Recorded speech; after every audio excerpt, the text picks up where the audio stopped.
الحمد لله نحمده ونستعينه ونستغفره ونؤمن به ونتوكل عليه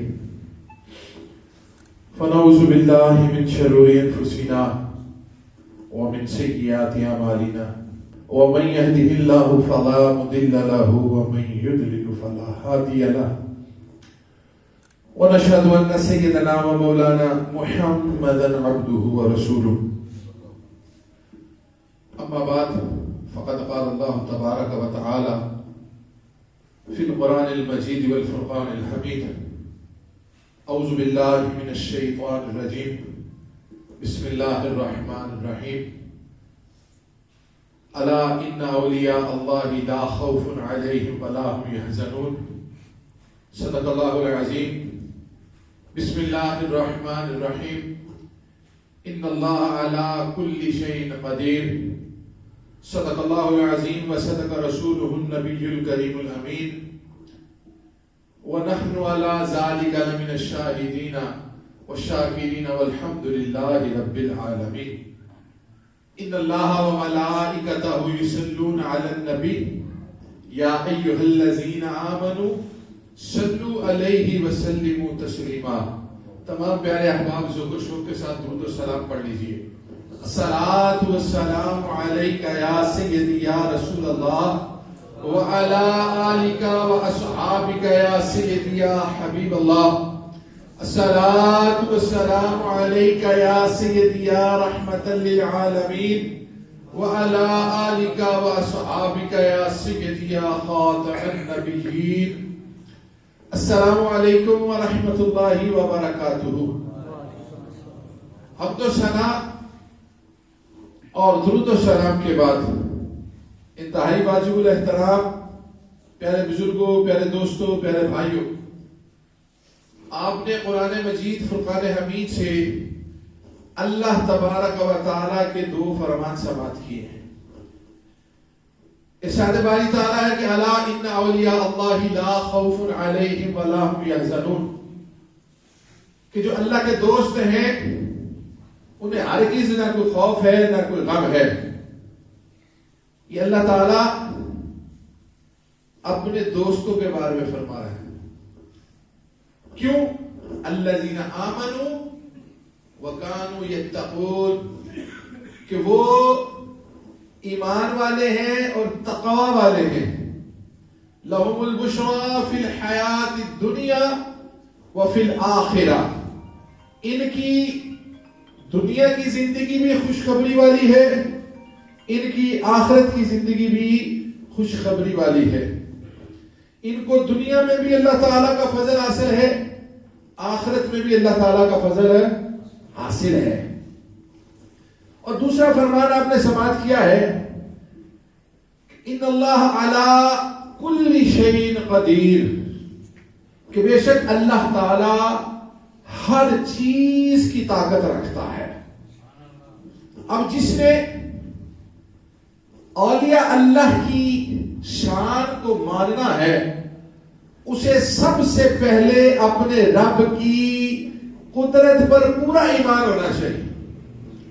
یہ جتنے اولیاء اللہ کے منکر ہیں یہ یاد رکھیں، یہ کہیں نہ کہیں جا کر رب کی قدرت کے، طاقت کے، کلی شیء قدیر کے بھی منکر بن جاتے. ہمارا آج کا موضوع بھی یہی ہے کہ اولیاء اللہ کی شان کرامات قرآن و حدیث کے حوالے سے. اسی ضمن میں نے کچھ گزارشات عرض کرنی ہے، کیونکہ آپ کو یہ علم ہونا چاہیے کہ جن کی ہم شان بیان کر رہے ہیں کیا قرآن اس شان کو ثابت کرتا ہے؟ کیا قرآن کے کوئی مخالف عقیدہ تو نہیں ہے ہمارا؟ اگر کسی بھی ولی کی کوئی کرامت قرآن سے ثابت ہے، حدیث سے ثابت ہے، اس کو ماننا اللہ کا حکم ماننا ہے. اور اگر وہ قرآن سے نہیں ہے تو پھر اسے بچ جانا چاہیے. اب کچھ چیزیں ہیں جن کا ہمیں پہلے سے پتا ہونا چاہیے کہ اپنے بات کس کی ماننی ہے. ہم نے بھی تو پیر ولی اپنی مرضی کے بنائے ہوئے ہیں نا. پہلے تو اس کو دیکھنا کہ یہ رب کا دوست ہے بھی کہ نہیں ہے. اس کے لیے کچھ چیزیں ہیں جن کا جاننا ہمارے لیے انتہائی ضروری ہے. ان اللہ علی کل شیء قدیر، اللہ ہر چیز کی طاقت رکھتا ہے، یہ بغیر کسی واسطے کے. باقی ساری کائنات رب کے واسطے سے طاقت رکھتی ہے. یہ یقین رکھیں کہ باقی جتنے معاملے ہیں وہ اللہ کے فضل سے ہیں، اس کی عنایت سے ہیں، یا اللہ کے دین کی مخالفت میں جا کرنے سے. یاد رکھیے ساری باتیں ہی اللہ کے فرمان کے مطابق نہیں ہوتی، لیکن ایسی ہو جاتی ہیں کہ انسان حیران رہتا ہے. تو اس میں تقسیم ہے. سب سے پہلے اللہ کے نبی ہیں جن سے ہر وہ عمل جو انسان کی عقل و شعور سے بالا تر ہو جاتا ہے، جب وہ عمل ہوتا ہے تو ہم اس کو معجزہ کہتے ہیں. تعلق اس کا بھی رب کے ساتھ ہے، لیکن ذریعہ کون ہے؟ نبی. کون ذریعہ ہے جی؟ نبی. اب ان میں بھی دو کیٹیگریز ہیں، دو کیٹیگری. ایک وہ وقت ہے جب نبی دین اسلام کی اپنے اپنے دور میں تبلیغ شروع نہیں کی ہوئی. اس دور میں جو عمل ہوتے ہیں ان کو ارہاس کہتے ہیں. جیسے عیسیٰ علیہ السلام کا بچپن میں بولنا، موسیٰ علیہ السلام کا بچپن میں دودھ نہ پینا، جی بھوک برداشت کرنا، یہ ارہاس ہے. اور ہمارے آقا صلی اللہ علیہ وسلم کے بارے میں تمام مسالک کے لوگوں نے پہلے، آج کے منکر ہو گئے تو علیحدہ بات ہے، انہوں نے لکھا ہے کہ ہمارے آقا صلی اللہ علیہ وسلم پیدا ہوتے ہی سجدے میں چلے گئے. پیدا ہوتے ہی پھر آپ کا شک صدر ہوا بچپن میں، آپ کے اشارے پر چاند ہلتا تھا. آپ جن گلیوں سے گزرتے تھے مکہ کی، وہاں کے پہاڑ اور درخت آپ پر سلام پڑا کرتے تھے. یہ ارہاس. اور پھر جب اعلان فرما دیا اب جو کچھ ہوا وہ معجزات، جس میں لعاب دہن شریف بھی معجزہ، ہاتھ مبارک کی انگلیاں بھی معجزہ، آپ کا لعاب دہن شریف کوڑے جسم پر لگ جائے معجزہ، کھانے میں چلے جائے معجزہ، کھارے کنویں میں چلے جائے معجزہ، کٹے بازو پہ لگ جائے معجزہ، دکھتی آنکھوں پہ لگ جائے معجزہ. اللہ نے آپ کو سراپا معجزہ بنا کر بھیجا ہے. آپ کا پسینہ مبارک معجزہ، آپ کے بال مبارک معجزہ، ناخن مبارک معجزہ. یہ معجزات نبیوں تک تھے. جس طرح ہمارے آقا صلی اللہ علیہ وسلم کی نبوت ہمیشہ ہے، اسی طرح آپ کے معجزات کو بھی اللہ نے ہمیشہ باقی رکھا ہے. اب اس معجزات کا ظہور اللہ کے ولیوں کے ذریعے اللہ تعالیٰ کرامات کی صورت میں قائم رکھتا ہے. اب آپ کہیں گے، سوچیں کہ دل میں کہ یار کئی لوگ ایسے ہیں جن کے بارے میں ہمیں پتا ہے کہ یہ اچھے نہیں ہیں لیکن کچھ نہ کچھ کر جاتے. اب پھر اس کا کیا حل ہے؟ اس کا حل ہے کہ اب دو کیٹیگریز ہے. سب سے پہلے عبد مومن، عبد کافر. مومن اور کافر. مومن بندے سے جو معاملات ہونے ہیں، اس مومن میں بھی دو کیٹیگریز ہیں، صالح مومن، غیر صالح مومن. غیر صالح مومن جس نے نمازیں بھی نہیں پڑھنی، اس نے چہرے پر داڑھی بھی نہیں رکھی ہوئی، اس نے جناب معاملات بھی ٹھیک نہیں کیے ہوئے. ان دونوں میں سے جو عمل ہو رہے ہیں وہ عمل اور کرامت، اس میں فرق یہ ہے کہ کرامت معجزے کا تسلسل ہے. جو کرامت دکھانے والا ہے وہ شریعت کا پابند ہوگا، فرائض کا پابند ہوگا، واجبات کا پابند ہوگا، سنتوں کا پابند ہوگا اور حرام کاموں سے بچنے والا ہوگا. کرامت کی نسبت صرف اس کے ساتھ ہے، باقی ساری باتیں دنیاوی طور پر کوئی ایسے ہی ہو جاتی ہیں. اور جہاں عبد کافر آئے گا اس میں بھی دو کیٹیگری ہیں. اس میں ایک وہ ہے جس میں استدراج اور اہانت آئے گی. جیسے وہ لوگ جو جھوٹے نبوت کے دعوے دار ہیں، وہ بھی بندوں کو ایسے ٹریپ کرتے ہیں کہ لوگ ان کے نبی ہونے کو مان لیتے، جھوٹے نبیوں کو مان لیا. لیکن ایک ایسا آئے گا دجال جو ظاہری بہت کچھ کر دے گا، بندوں کو مار دے گا، زندہ کر دے گا، فوری کھیتیاں اگا دے گا، بارش برسا دے گا، بہت کچھ کر دے گا. وہ فرعون کی طرح نہیں ہے کہ پھانسی والے بندے کو چھوڑ دیا اور زندہ کو مار دیا کہ جی میں نے مار دیا اور زندہ کر دیا. نہیں، وہ حقیقتاً کئی عرصہ پہلے وہ پوچھے گا بتا تیرا باپ کب کا مرا ہوا؟ وہ کہے گا 20 سال ہو گئے. کہتا میں اسے زندہ کر دوں، رب مان لے گا؟ جو تو اس کا تابع دار ہوگا وہ مان لے گا، جو بندہ مومن ہوگا وہ کہے گا تو پکا دجال ہے. یعنی مومن کو اللہ اس قدر استقامت دے گا کہ 20 سال پہلے دجال کا زندہ کیا، 20 سال پہلے دجال کا. کیونکہ ابھی میں نے آپ کو وہ کرامت بتانی ہے جو 10-15 سال بعد ولی اللہ کے حکم پہ زندہ ہو گیا اور اسے قرآن سے سنا ہے. یہ دجال کی بات ہو رہی ہے جو نبوت کا دعوے دار. اور اللہ کا کوئی ولی الحمدللہ بفضلہ تعالی کسی نے آج تک ایسی مذموم حرکت نہیں کی. یہ دجال آئے گا جو ایسی حرکتیں کرے گا، لیکن بندے مومن اس سے بھی بچے گا. اور اس میں آخری کیٹیگری ہے جادوگری کی. جادوگر بڑا کچھ کر دیتے ہیں. بندہ کہتا ہے وہ آگے سے بتاتے ہیں تو نے یہ کیا یہ کیا، کہتے ہیں یار اس کو کیسے پتا؟ کہتا میں تمہارے لیے یہ کر دوں گا، میں وہ کر دوں گا.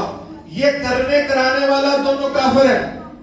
جادوگری کرنے والا کرانے والا دونوں کافر ہوتے ہیں.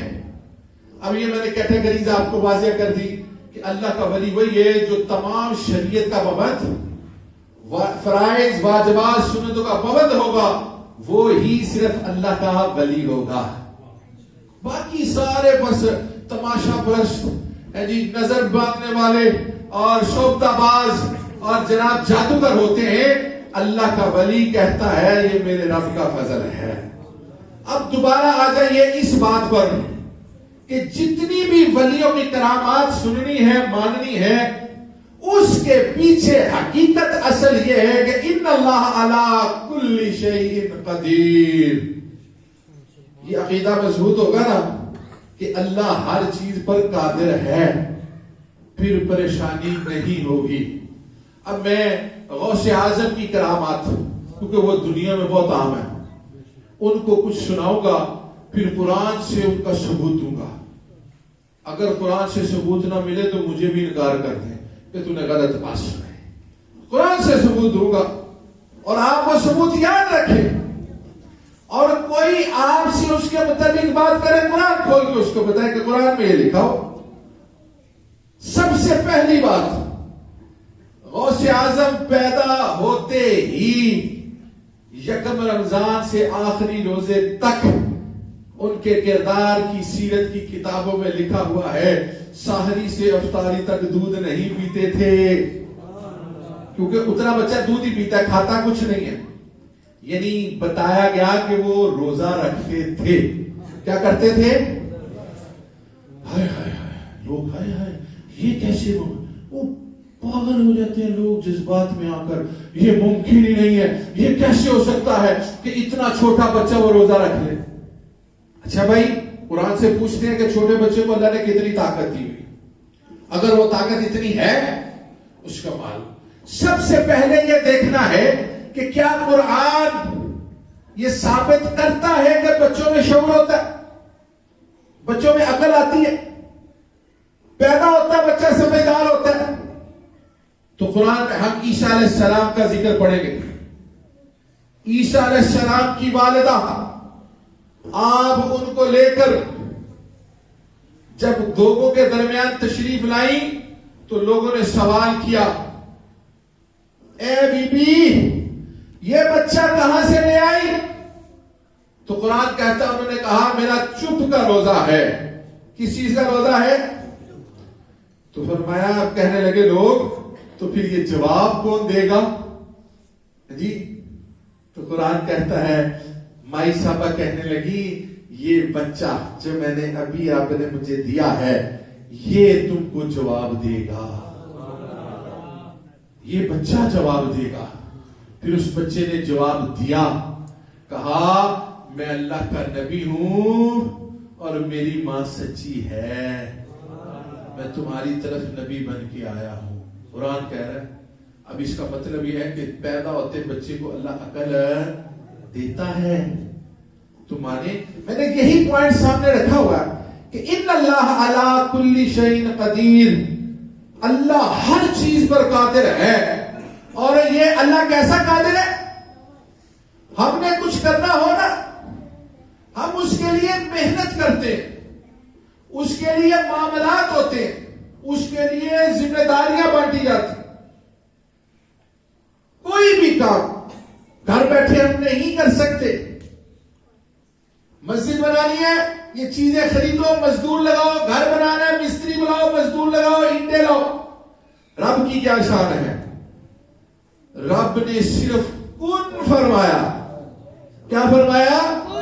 کن، ساری کائنات تخلیق کر دی، کوئی مزدور مستری نہیں لگا، صرف کن فرمانے سے کن فیکون ہو جا، سب کچھ ہو گیا۔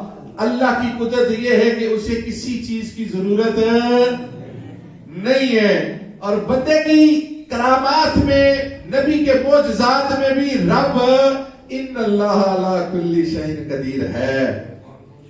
کسی نبی نے کبھی یہ نہیں کہا کہ یہ میرا ذاتی ہے، کسی ولی نے کبھی یہ نہیں کہا کہ یہ معاملہ میرا ذاتی ہے۔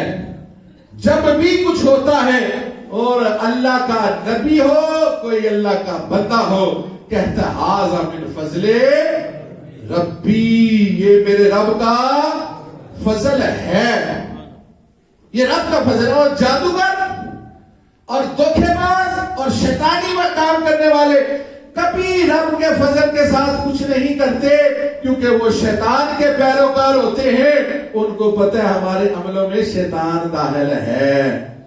اب دیکھیں نا رب نے تو شیطان کو بھی مہلت دی ہوئی ہے نا، قیامت تک کی مہلت ہے۔ تو یہ جو قیامت تک کی مہلت دیتے لیتے ہیں نا، یہ سب شیطان کے پیروکار ہیں۔ اب میں نے آپ کو یہ سنا رہا تھا کہ اللہ تعالیٰ کے پاس ہر چیز کی طاقت ہے۔ اب اللہ نے عیسیٰ علیہ السلام کو بولنے کا موقع دیا، ان کو بچپن میں بتا دیا، شعور بھی ہے، علم بھی ہے، وہ جانتے بھی ہیں، وہ بولتے بھی ہیں۔ پھر جب موسیٰ علیہ السلام کو پیدا کیا، موسیٰ علیہ السلام یہ پہلے ہے عیسیٰ علیہ السلام سے، چونکہ پہلے فہم کی بات تھی قرآن سے، تو میں نے عیسیٰ علیہ السلام کا ذکر کیا کہ پیدا ہوتے بچے کو عقل و شعور ہوتا ہے۔ اب موسیٰ علیہ السلام کی بات سنیں۔ فرعون نے حکم دیا تھا کہ جتنے بچے پیدا ہوں لڑکے سب کو قتل کر دو، بڑے بچے قتل کروائے اس کو، بڑے بچے۔ جب موسیٰ علیہ السلام پیدا ہوئے نا تو ماں کے دل میں بھی ڈر آ گیا۔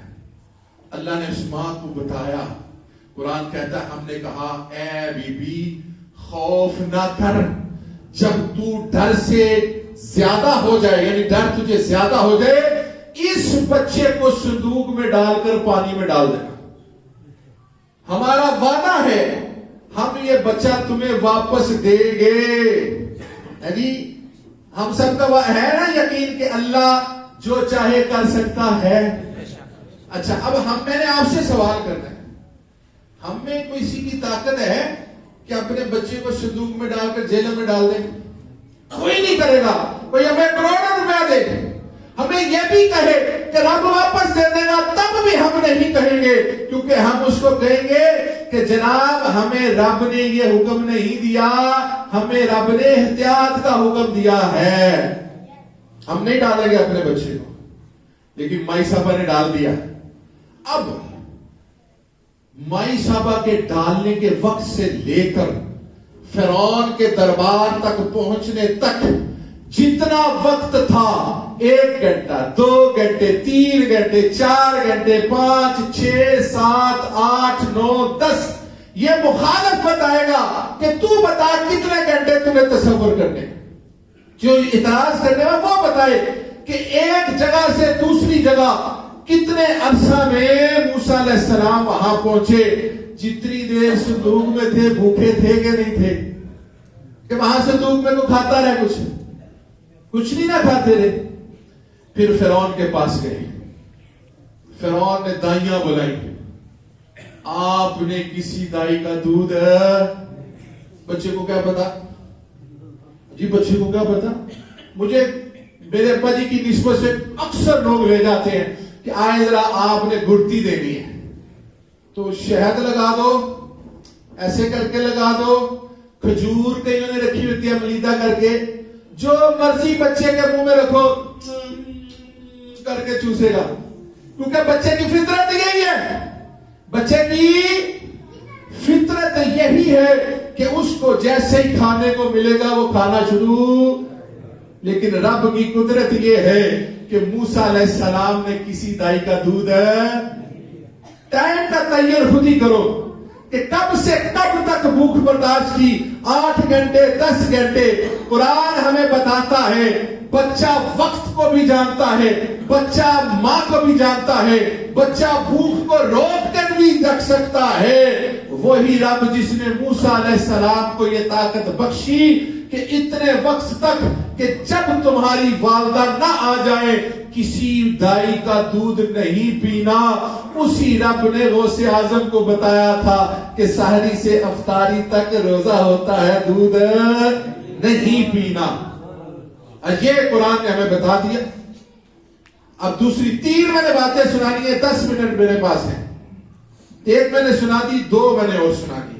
بڑی مشہور ان کی کرامت ہے جسے میرے بابا جی سرکار فرماتے ہیں، لیلا یارویں والے دانا تے ڈبی ہوئی تر جائے گی، او پھر مرشد پاک دی ماں نبی پاک دے گھر جائے گی. کہتے ہیں جی زندہ کیسے کر دیا؟ میں نے کہا کس نے کیا؟ غوث اعظم نے. میں نے کہا تیری غلط فہمی ہے، غوث اعظم سے کروایا. غوث اعظم سے کہتا کس نے کروایا؟ میں کہا جسے ہم رب کہتے ہیں، جسے ہم اللہ کہتے ہیں، جس کی ہم عبادت کرتے ہیں، جسے ہم وحدہ لا شریک مانتے ہیں، جسے ہم قل هو اللہ احد اللہ الصمد لم یلد ولم یولد ولم یکن له کفوا احد مانتے ہیں، اس رب نے یہ زندہ کروایا ہے. پھر بھی نہیں مانتا. کہتے پانی میں ڈوبا ہوا کیسے زندہ ہوگا؟ میں نے پوچھا، میں نے کہا یہ بتاؤ، ایک نبی تھے جو 40 دن کسی جانور کے پیٹ میں رہے. کہتے یونس علیہ السلام. میں بڑا پتہ ہے تجھے؟ تو میں کہا یہ پتہ کہاں رہے؟ کہتا ہاں. میں کہا کہاں؟ کہتا سمندر کے پانی میں. تو میں کہا ان کو کیوں نہیں کچھ ہوا؟ جی وہ بھی تو سمندر کے پانی میں رہے 40 دن، کھایا پیا نہیں، کوئی اسباب نہیں. فطرت یہ کہتی ہے کہ جانور جس چیز کو کھا جائے اس کو ہضم کر دیتا ہے. جس چیز کو جانور کھا جائے اس کو ہضم کر دیتا ہے، ختم ہو جاتی ہے. قدرت کہتی ہے کہ میرے نبی ہیں 40 دن تک مچھلی کے پیٹ میں بغیر کسی تکلیف کے رہے ہیں، اور مچھلی نہیں سمندر میں. پہلا ہمیں یہ قرآن نے ثبوت دیا کہ پانی کے اندر جانور کے پیٹ میں بھی جسے رب زندہ رکھنا چاہے زندہ رکھ سکتا ہے. کہتا وہ نبی تھے. میں نے کہا تو کیا چاہتا ہے؟ کہتا ہے کسی اور کی بات سناؤ نا. میں کہا کسی اور کی سناؤ، مانو گے؟ مانتے پھر بھی نہیں. کیونکہ ماننا تو تب ہے نا جب اللہ کی قدرت کو مانے.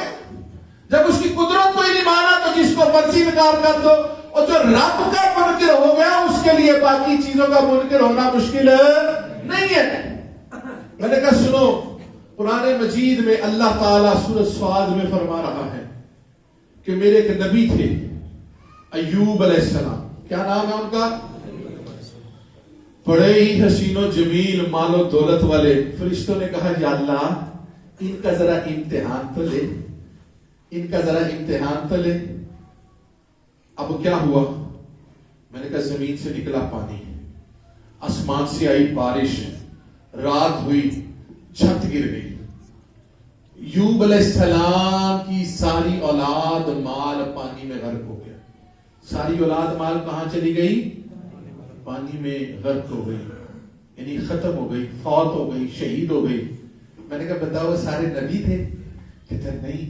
میں نے کہا پھر سنو، 7 سال، کتنے سال؟ 7 سال کے بعد رب نے فرمایا اے ایوب علیہ السلام کیا حال ہے؟ اور ایوب علیہ السلام کی بینائی گئی ہوئی اور طاعون علاقے میں پھیلا ہوا۔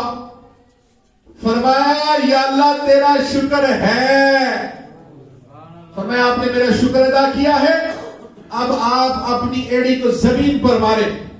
زمین سے پانی نکلا، پانی پیا، غسل کیا، اللہ نے ساری بیماریاں ختم کر دی۔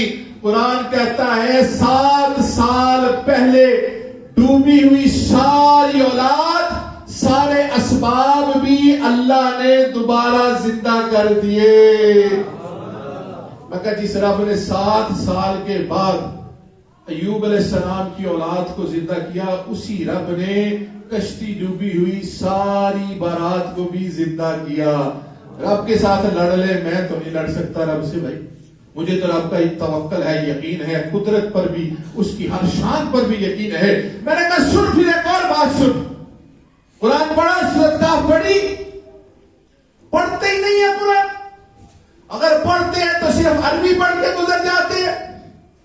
سورۃ کہف میں اللہ تعالیٰ نے 7 نیک بندوں کا ذکر کیا ہے، فرمایا 300 سال تک ایک غار میں چنے رہے، بند، ایسے کمرہ بند، نہ ان کی عمریں بدلی، نہ ان کے جسم گلے، نہ ان کو بھوک لگی، نہ ان کو کوئی موسمیاتی اثر ہوا۔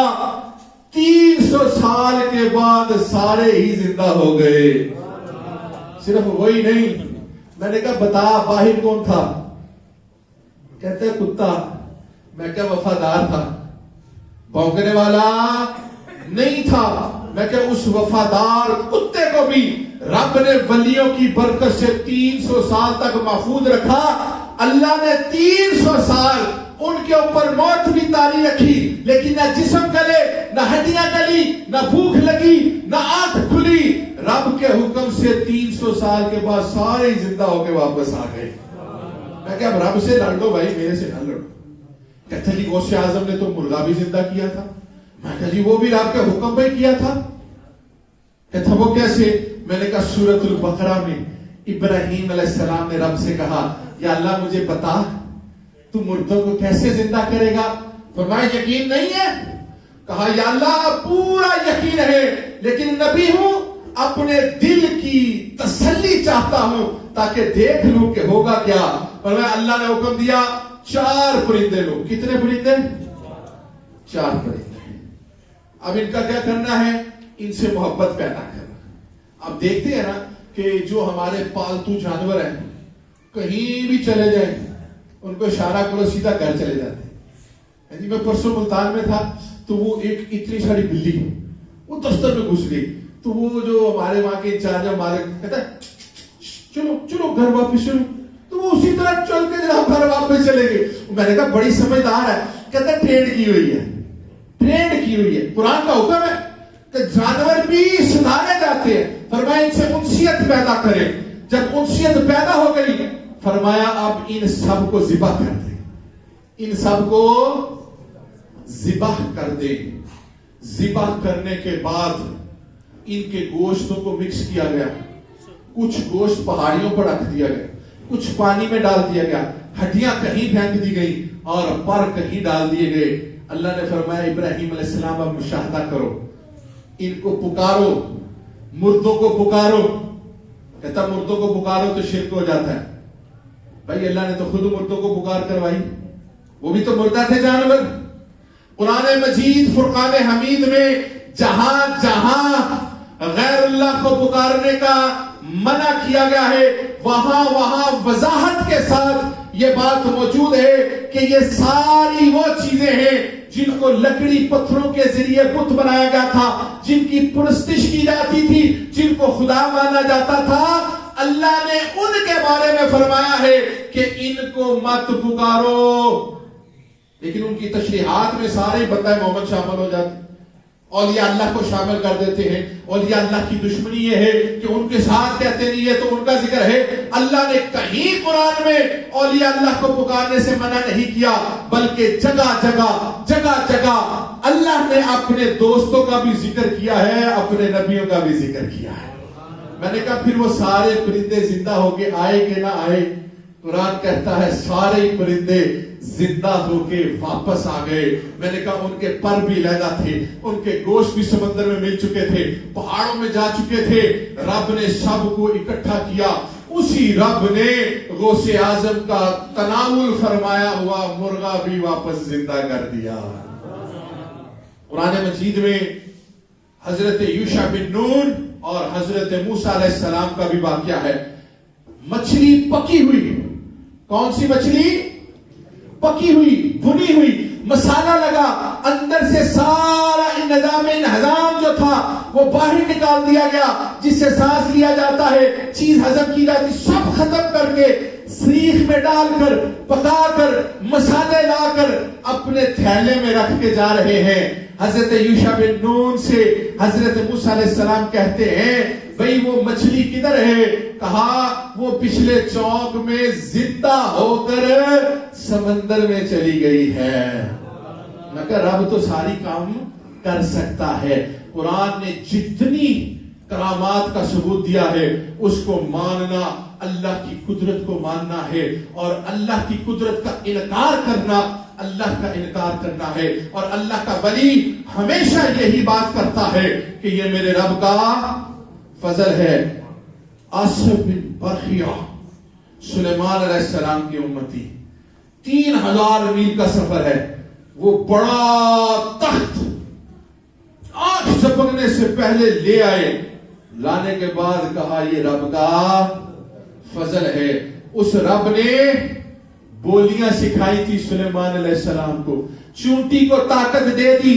3 میل دور چونٹی دیکھ رہی ہے کہ سلیمان علیہ السلام پہچان رہی ہے کہ سلیمان علیہ السلام جو رب چونٹی کو 3 میل دور سے پہچان بھی دیتا ہے، عقل بھی دیتا ہے، شناخت بھی بتا دیتا ہے، وہ رب اپنے بندوں کو بھی دور کی اطلاع دے دیتا ہے. انتہائی واجب الاحترام پیارے بزرگوں، دوستوں، بھائیوں، اپنے بچوں کو قرآن کی تفسیر پڑھائیں اور صحیح العقیدہ لوگوں کی تفسیر پڑھائیں. ان کو بتائیں کہ اولیاء اللہ وہی ہیں جو قرآن اور حدیث کے پابند ہیں. میں آپ کو بتا دوں، بے نمازی ولی نہیں ہو سکتا، شریعت کا قاطع ولی نہیں ہو سکتا، 10 انگوٹھیاں پہن کر منکے پہن کے کوئی ولی نہیں بن سکتا، بالوں کو گدھوا کے کوئی ولی نہیں بن سکتا. ولی وہی ہے جو اللہ اور اللہ کے حبیب کی اتباع کرتا ہے. ان بے ڈنگوں کے پاس کسی کے پاس نہ جایا کریں، دیکھیں، پہچان کریں. آپ کو جو کوئی کہے کہ یہ جو پاگل آدمی جا رہا ہے یہ آپ کے بچے کو PhD کروا دے گا، کروائیں گے؟ کبھی بھی نہیں کروائیں گے. تو یہ پاگل آدمی کیسے اللہ کا ولی بنا دیا ہم نے؟ کہتا جی بڑا بڑا پہنچیا ہے جی. میں کتنے پہنچیا تھے؟ ضلالت وچ پہنچیا ہے. جس کو اپنی پاکی نہ پاکی کی ہوش نہیں ہے وہ ولی کیسے ہو سکتا ہے؟ اور یہ یاد رکھیں، مجذوبیت بہت کم لوگوں کی ہوتی ہے، اور مجذوب وہ ہوتا ہے جو پہلے فنا فی شیخ ہوتا ہے، پھر فنا فی شیخ سے فنا فی رسول ہوتا ہے، پھر فنا فی رسول کے بعد یا وہ فنا فی اللہ کے مرتبے پر پہنچ جاتا ہے یا وہ مجذوب ہو جاتا ہے. جس نے پہلا کوئی مرحلہ طے نہیں کیا وہ کیسے فنا فی اللہ کی قربت میں جا سکتا ہے یا مجذوبیت میں جا سکتا ہے؟ اس لیے جیسے دنیا کے مفہوم میں ہم کیٹیگریز کو پوری طرح سمجھ کر چلتے ہیں، اسی طرح اللہ کے دین کو بھی سمجھ کر سیکھیں. ولایت کی بھی پہچان ہو جائے گی، معجزے کی بھی پہچان ہو جائے گی، کرامت کی بھی پہچان ہو جائے گی. اللہ تعالی ہم سب کو دین کا فہم نصیب فرمائے، ایمان والی زندگی اور ختم بالایمان عطا فرمائے. آمین. والسلام علیکم ورحمۃ اللہ وبرکاتہ.